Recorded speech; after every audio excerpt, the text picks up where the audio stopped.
pembangunan jalan tol di lingkar Solo. Menurut hemat saya itu bagus sekali dan memang dibutuhkan.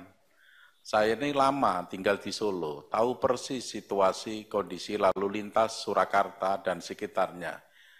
Wacana untuk pembangunan jalan lingkar Solo, baik itu apakah jalan arteri nasional ataukah jalan tol, memang sudah diwacanakan kira-kira 15 tahun yang lalu.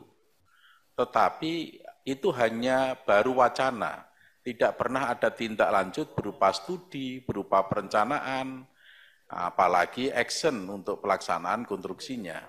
Tapi akhir-akhir ini wacana itu muncul kembali. Harapan saya sebagai orang kota Surakarta juga, supaya ini tidak hanya sekedar wacana, tetapi ada langkah-langkah konkret sampai merealisasikan tol lingkar Surakarta ini. Karena kota Surakarta itu sudah yang sebelah timur dibatasi oleh Sungai Bengawan Solo, kemudian yang sebelah barat itu sudah perumahan yang sangat padat yang tidak memungkinkan untuk lalu lintas berkembang menjadi kota atau perkotaan di sekitar itu, maka perlu hadirnya jalan lingkar di kota Surakarta.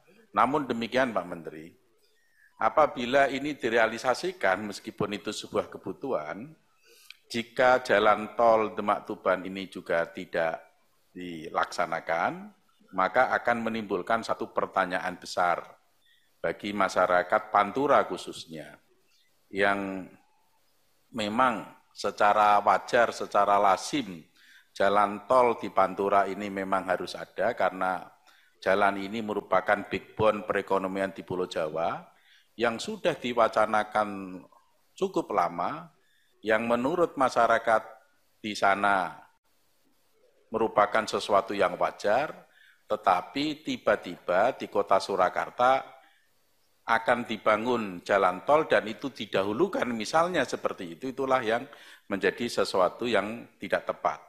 Alangkah baiknya, kalaupun yang Solo ini dilaksanakan, yang Demak Tuban itu juga dilaksanakan, soal waktu itu barangkali Demak Tuban didahulukan supaya tidak menimbulkan pertanyaan yang besar di tengah-tengah masyarakat. Jangan sampai hadirnya jalan lingkar Solo ini merupakan satu muatan politik, padahal itu betul-betul satu kebutuhan. Itu yang ingin saya sampaikan kepada Pak Menteri. Yang berikutnya, kita itu ingin sekali ada satu kepastian, Inpres yang sekarang ini sedang digodok, ya, sedang berproses. Kemarin kami rapat dengan Sekjen, Sekjen menyampaikan bahwa Inpres sedang diproses, begitu. Tetapi sudah sejauh mana instruksi Presiden untuk memastikan bahwa infrastruktur yang berada di daerah, baik di kabupaten ataupun provinsi, utamanya infrastruktur jalan yang perlu mendapatkan bantuan dari pusat, itu bisa berjalan.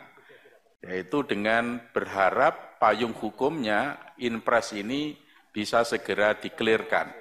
Jadi sejauh mana Inpres ini, sebagai implementasi juga terhadap undang-undang tentang jalan. Jadi undang-undang tentang jalan ini kan isu utamanya adalah bagaimana pemerintah pusat punya kewenangan untuk membantu, untuk menangani jalan kabupaten atau jalan provinsi atau jalan poros desa yang dalam kondisi rusak parah di mana pemerintah daerahnya tidak mampu. Tapi kalau tidak ada tindak lanjut, baik berupa peraturan pemerintah atau instruksi presiden, undang-undang tentang jalan yang memiliki isu yang strategis ini, yang sangat diharapkan daerah ini tidak akan bisa berjalan. Maka saya mendorong supaya Inpres ini segera dikelirkan.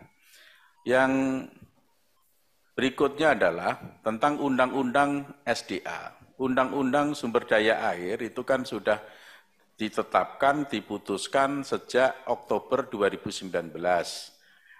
Ada 4 isu penting di situ, di sana, tetapi satu isu pun belum terlaksana oleh karena belum ada aturan turunannya, baik itu peraturan pemerintah, peraturan menteri, atau peraturan apapun, itu belum ada yang terbit yang untuk memastikan paling tidak salah satu isu tersebut itu bisa berjalan. Di antaranya adalah soal penataan atau tata kelola air.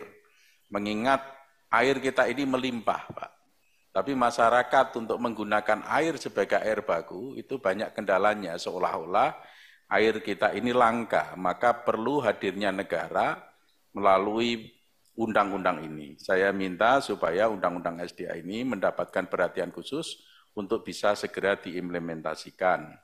Yang terakhir, untuk pelaksanaan tahun anggaran 2023 yang sangat saya pesankan sekali lagi kepada Pak Menteri adalah supaya pelaksanaan setiap program, setiap kegiatan itu memastikan terciptanya ekosistem konstruksi yang baik. Siapa saja yang terlibat dalam pelaksanaan pekerjaan di situ itu merasa happy dalam koridor peraturan perundang-undangan. Sampai penyedia makan, penyedia minum untuk pekerja saja bagaimana supaya tidak dirugikan. Apalagi sampai subkontraktor jangan sampai tagihannya dipersulit. Suplai material jangan sampai tagihannya dipersulit. Jadi pemerintah dalam hal ini melalui Satker atau KPPK membantu mereka yang ikut sama-sama mendukung pekerjaan konstruksi itu menjadi bagus. Supplier diperhatikan bagaimana supaya pembayarannya lancar, subkon juga begitu.